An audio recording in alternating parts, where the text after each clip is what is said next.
Yo, coming.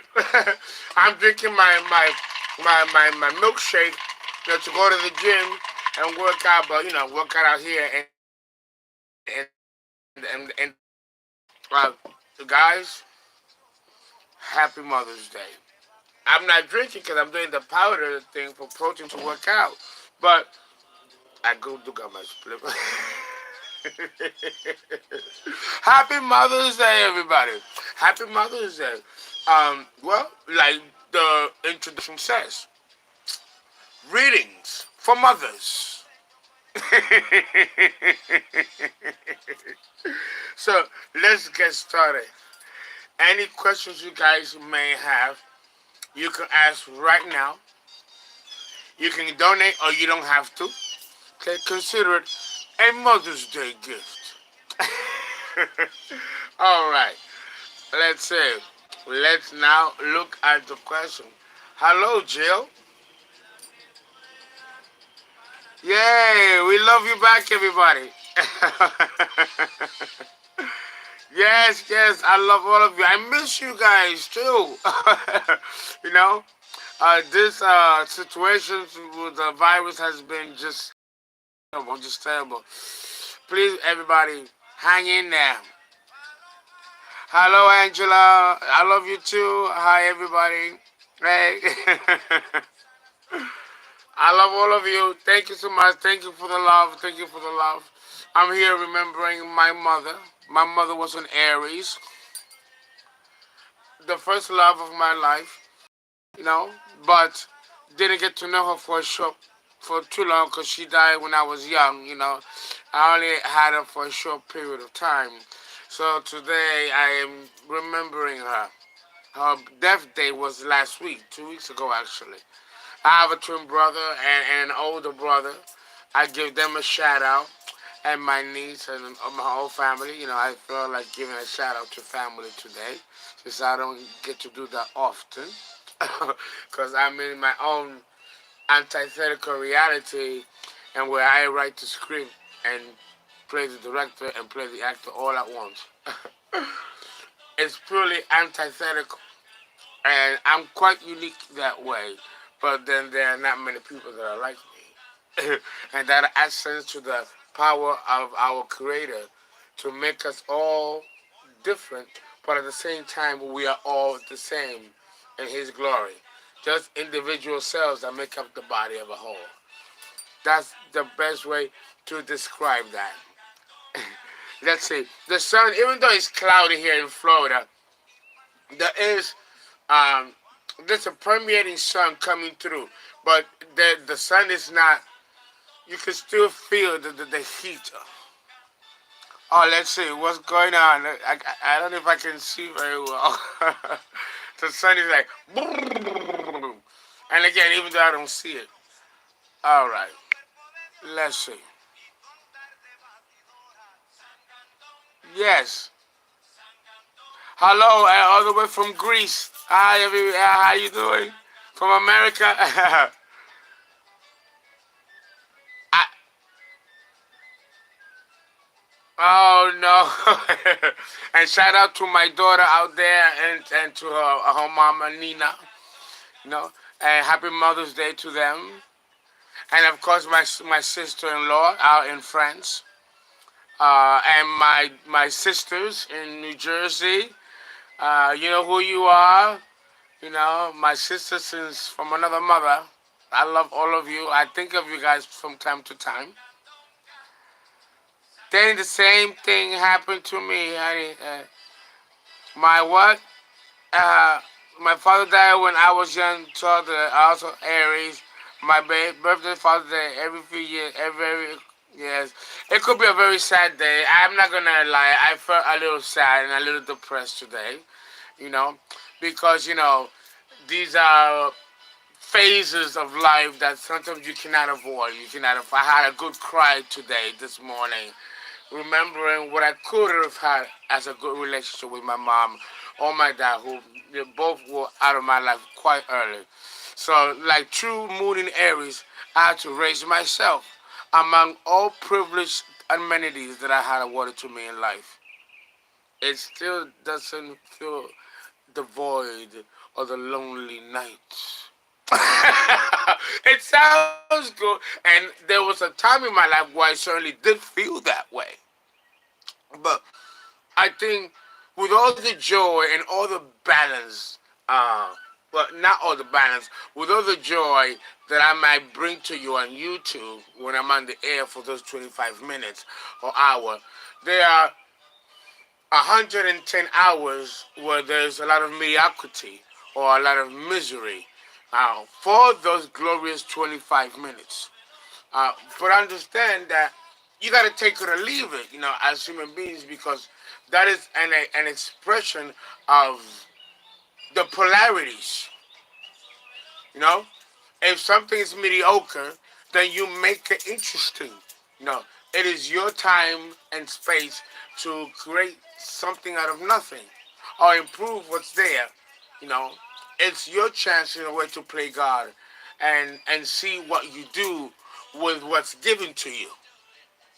If life gives you a lemon, put him in a bowl. An Aries co-star has said that in one of the Housewives shows, and I like it, so I kept it. I believe it was Sharon from Orange County Housewives, but I like that. I like that, and it's true. And I love lemons. You can do a lot with lemons. you know, it's about being adaptable.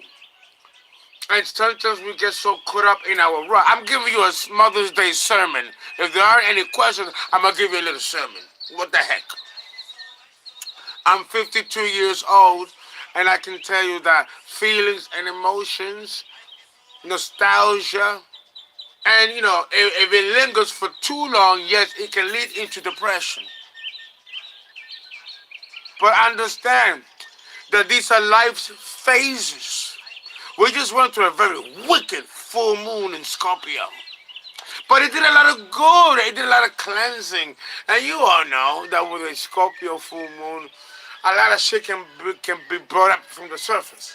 And sometimes things need to be brought up to the surface and things need to be made clear. So there could be a fresh new start to a new cycle that can improve conditions. But listen, when you go to a doctor and he puts that needle in your arm, are you going to like it? Is it going to feel good for that second? Of course it won't. But then it won't hurt no more. And then the needle will do what it needs to do. That's how you got to take everything in life, including the influences of the planetary forces. And sometimes it's good to go through some shit. Question: how will Venus retrograde in Gemini affect us?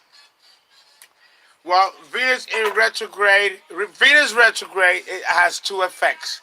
The first effect is that it will affect everything that deals with retail, going shopping,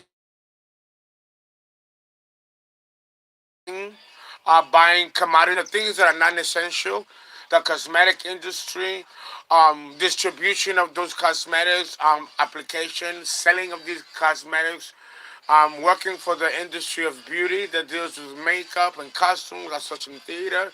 When Venus goes retrograde, these things do not become available or they lose their luster. Oh, the beat. Da, da, da, da, da, da. Bailar charanga con gozadora.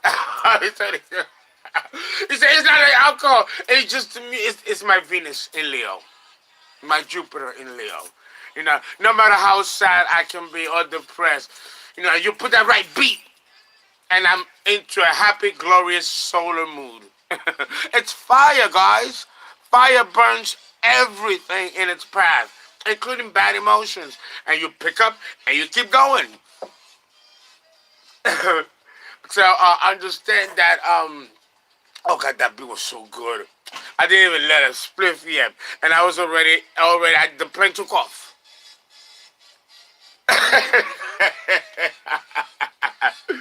Okay, Venus retrograde. Thank you guys for bringing me back. Bring me back. Okay, Venus retrograde. Before I talk about Venus retrograde in Gemini, let me explain this.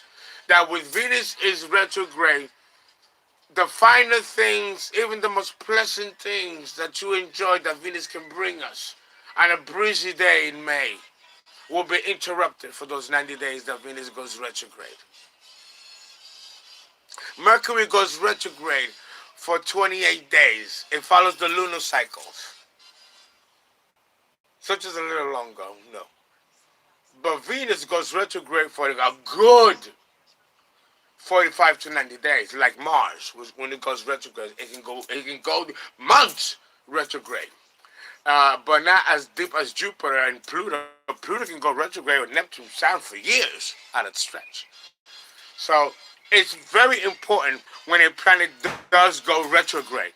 And Venus deals with love and deals with relationships. So when Venus goes retrograde, there is a lack of affection. There is a lack of warmth. There is a lack of touch, a lack of feeling. Venus rules Taurus and Libra. Very interpersonal signs. In fact, Taurus and Libra a little bit more than it does the rest of us because it's the rulership of these signs. It is an air sign nonetheless, and we're going to see it is retrograde in Gemini. Non-verbal communication. To be lack of warmth and lack of consideration on an emotional level with words. It could be a different or blunt or just bipartisan time. But simple things like going to the store, or taking a walk, taking a bike ride, taking a taxi in the middle of a road or highway, or riding a bus route. Again, the roads and highways are route. And I make the trips to the local store or go to work and have to go to that station and get gas, a pleasant experience. Or it might be longer at the commercial traffic lines than natural because Venus is retrograde and Venus, like Mercury, rules the flow of things, the flow of continuity. And when Mercury, the ruler of the trickster of Electra, Mercury, which rules our telephone poles, our tree-lined streets, all that is ruled by Gemini. Okay? The road raids. I think we got off there for a minute. And the telephone poles. All that is ruled by Gemini. So when we have Mercury or when we have Gemini retrograde, it affects the natural flow and the natural currents. Money, Venus rules money. And money is a currency, isn't it? Again, current, electricity is a currency, it's an energy. So when Venus is retrograde, you need to tighten your purse strings. Except for me, of course. I gotta be the hustler, right? I'm saying Fernando's aside and then tighten the purse strings. But don't spend money when Venus goes retrograde because it'll be much harder to get it back. There's a disruption in flow. The money is not that the money ain't there. The money is there, but the flow, which is ruled by Gemini, Mercury, again, mutable air, is interrupted by the retrogradation of these planets, particularly the inner planets. I hope that answers your question. Another question? Thank you so much for being so grateful. Thank you. Okay, live chat. Any more? Uh-oh.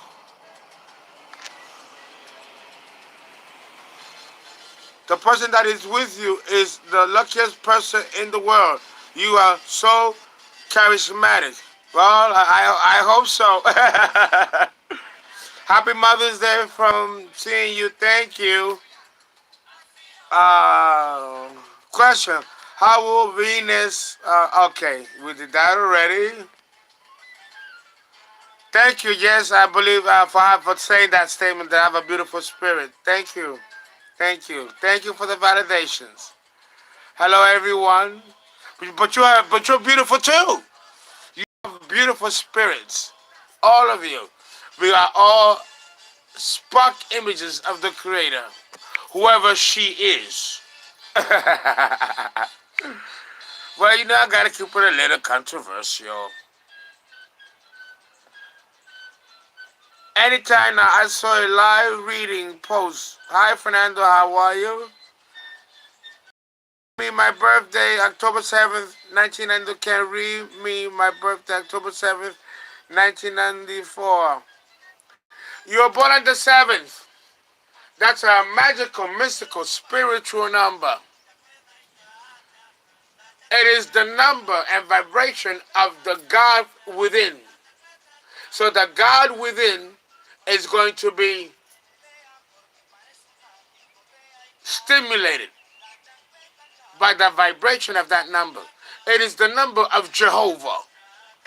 It is the number that defines our reality, besides the number 5. So understand that, how can I put it?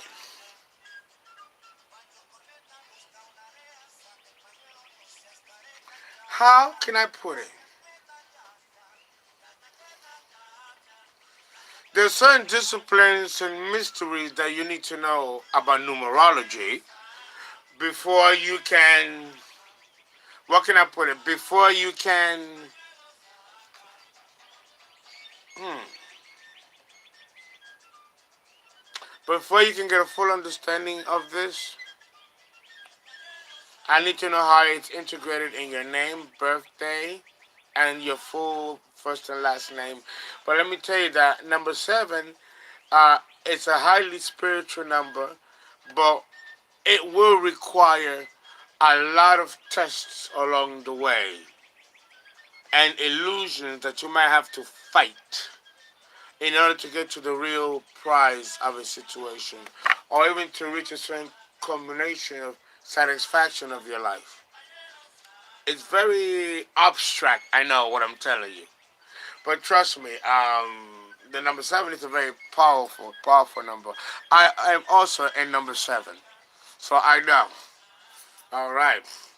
Who else? Who else? Chuck, bless you, bless you.